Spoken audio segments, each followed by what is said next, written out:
প্রিয় দশম শ্রেণীর ছাত্রছাত্রীরা, আজকের তোমাদের মাধ্যমিকের ইতিহাসের সংঘবদ্ধতার গোড়ার কথা বৈশিষ্ট্য বিশ্লেষণ থেকে একটা প্রশ্ন লেখাবো। লেখো, ভারত সভার প্রতিষ্ঠা ও অগ্রগতির ক্ষেত্রে সুরেন্দ্রনাথ বন্দ্যোপাধ্যায়ের ভূমিকা আলোচনা করো। উত্তর লিখবে, সভা সমিতিগুলি ভারতীয়দের স্বার্থ রক্ষার কাজে উল্লেখযোগ্য ভূমিকা গ্রহণ করতে শুরু করলেও একটি সুসংগঠিত ও সর্বভারতীয় সমিতি গঠনের প্রয়োজনীয়তা সকলেই উপলব্ধি করেন। দাঁড়িয়ে দাও। এই লক্ষ্যে 1876 খ্রিস্টাব্দের 26শে জুলাই সুরেন্দ্রনাথ বন্দ্যোপাধ্যায় তার নিজস্ব উদ্যোগে এবং আনন্দমোহন বসু, শিবনাথ শাস্ত্রী, দ্বারকানাথ গঙ্গোপাধ্যায় প্রমুখের সহযোগিতায় কলকাতায় ভারত সভা প্রতিষ্ঠিত হয়।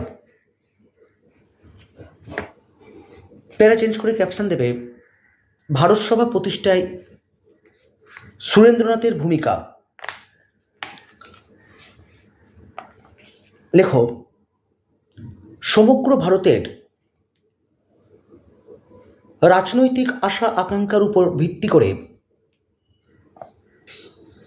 বিভিন্ন জাতি ও মতাবলম্বী গোষ্ঠীকে ঐক্যবদ্ধ করা। দাঁড়িয়ে দাও।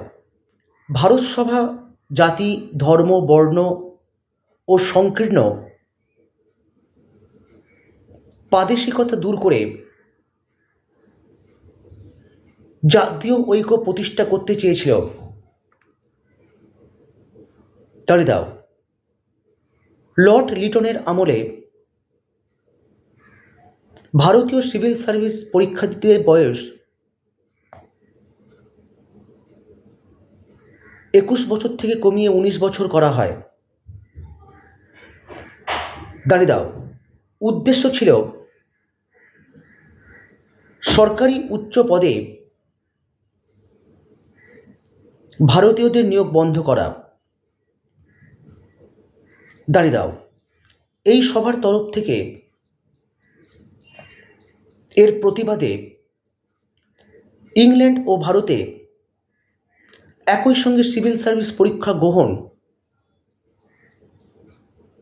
এবং পরীক্ষার্থীদের ঊর্ধ্বতন বয়স 22 করার দাবি জানানো হয়। দাঁড়িয়ে দাও। সাম্রাজ্যবাদী ও প্রতিক্রিয়াশীল বড়লাট লর্ড লিটন 1878 খ্রিস্টাব্দে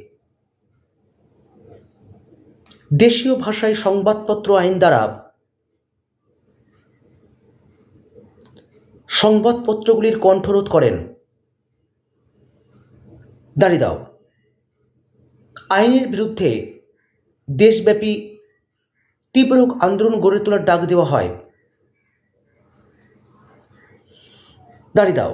1878 খ্রিস্টাব্দে লর্ড লিটন অস্ত্র আইন প্রবর্তন করে বলেন, বিনা অনুমতিতে কোনো ভারতীয় আগ্নেয়াস্ত্র রাখতে পারবেন না। দাঁড়িয়ে দাও। কিন্তু ইউরোপীয়রা এই আইনের আওতায় বাইরে থাকবে। দাঁড়িয়ে দাও। সুরেন্দ্রনাথ বন্দ্যোপাধ্যায়ের নেতৃত্বে ভারত সভা এর বিরুদ্ধে আন্দোলন শুরু করে। দাঁড়িয়ে দাও। ইংরেজ শাসনকালে কোনো ভারতীয় জেলা ম্যাজিস্ট্রেটের ইংরেজ অপরাধীর বিচার করার অধিকার ছিল না। দাঁড়িয়ে দাও। বিচার ব্যবস্থার এই বৈষম্য দূর করার উদ্দেশ্যে লর্ড রিপন তাঁর আইন সচিব ইলবার্টের সাহায্যে একটি আইনের খসড়া রচনা করেন, যা ইলবার্ট বিল নামে পরিচিত। দাঁড়িয়ে দাও। ইউরোপীয় বিচারকরা এই আইনের বিরুদ্ধে তীব্র আন্দোলন শুরু করেন। দাঁড়িয়ে দাও। সুরেন্দ্রনাথ বন্দ্যোপাধ্যায় ভারতসভার মাধ্যমে ইলবার্ট বিলের সপক্ষে আন্দোলন শুরু করেন। দাঁড়িয়ে দাও। এভাবে ভারতসভা সুরেন্দ্রনাথ বন্দ্যোপাধ্যায়ের নেতৃত্বে ভারতের রাজনৈতিক জাগরণ তথা জাতীয়তাবাদের বিকাশে প্রভূত অবদান রেখেছিল। দাঁড়িয়ে দাও, উত্তর শেষ করো। চ্যানেলটিতে যারা নতুন এসছো চ্যানেলটিকে সাবস্ক্রাইব করবে, ভালো লাগলে লাইক করো। কী ধরনের প্রশ্ন উত্তর তোমরা চাইছো সেই বিষয়ে তোমরা কমেন্ট সেকশনে কমেন্ট করো এবং বন্ধুদের সঙ্গে অবশ্যই ভিডিওগুলো শেয়ার করো। আজকে এই পর্যন্ত। ভালো থেকো, ভালো ভেবো, আর অবশ্যই ভালো করে পড়াশোনা করো।